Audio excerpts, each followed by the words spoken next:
Yeah, so I want to speak a little about this Joe Rogan controversy still raging on because it has been pretty wacky. And by the way, I did see Spotify came out and spoke about this, and I will be making a new tech exclusive video on that as well as another one because there's a lot of colorful language I can't say on here, so do check those out. And for those that follow me, no, I am not one to sugarcoat anything. South Africans tend to be very blunt people. So there's a clip compilation of moments in Joe Rogan's podcast history going around where he says the N-word. Now, bear in mind, Joe's podcast history is spanning several years now, and the clips in it are all really, really old. So chances are this was a coordinated group effort or the world's saddest individual barking on a deranged solo effort.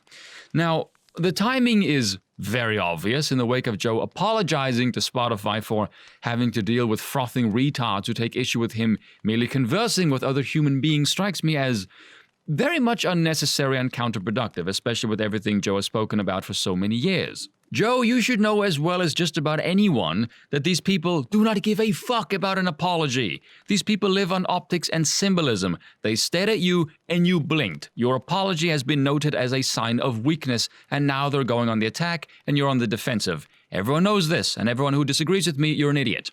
Now, I seem to remember that the original charge, such as it is, was that Joe was spreading misinformation. Actually, no, even before that, it was the horse paste thing. That didn't stick. Then it was misinformation. Now, we've been hearing that phrase for years now, still have no solid example of what it even means, seeing as the word has no fucking meaning at all. It's just an empty label thrown at anyone or anything that the establishment doesn't like.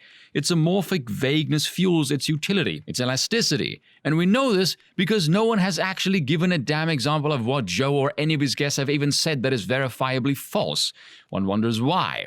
And so would anyone please care to point out why the attack suddenly leveled at Joe has absolutely fuck all to do with misinformation exactly? Now they're just bringing out the big guns of racismus. Now it's, oh, Rogan said a politically incorrect word because these idiots think this racial slur attack is going to strike the killing blow at Rogan. I find it funny that Joe came out and said, it's not my word to use. It's funny you should say that, Joe, because who do you think first said that word? Was it black people or white people? Methinks a bit of culturally appropriation hypocrisy there. With all of this being said, does anyone actually give a flying fuck? Hell no! Louis C.K. has openly said this word on stage, in his specials. No one has ever given a shit. He joked about the origin of the word on Opie and Anthony with Patrice O'Neal. It's one of the funny things I've ever heard. No one gives a toss about this in the grand scheme of things. This is just outrage for the sake of convenience. Those clips have always been there. So their sudden compilation surfacing is not merely a coincidence.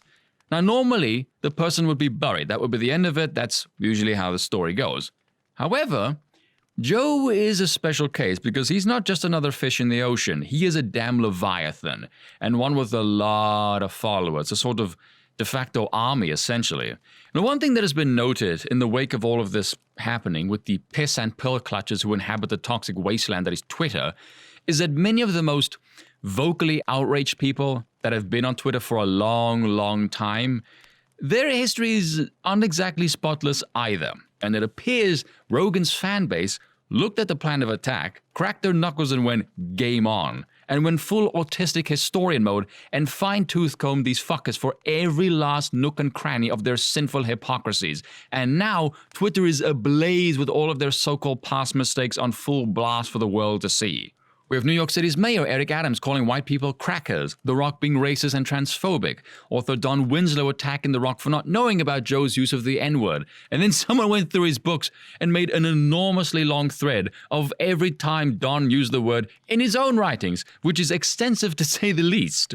You have the Young Turks doing it, Howard Stern doing blackface and saying it, even Joe Biden saying it. It's just become this erupting shit show of virtue-signaling spackers being exposed for the very bloody thing they're all getting pissy over, all pointing fingers at each other. Mwah!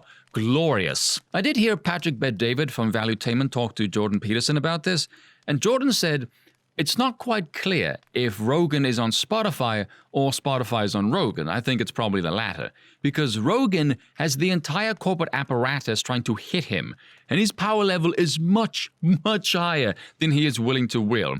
It's actually quite funny watching the media desperately try and smear him, and he's just there talking to people, refusing to take his dick and beat the media to death with it, which he definitely can.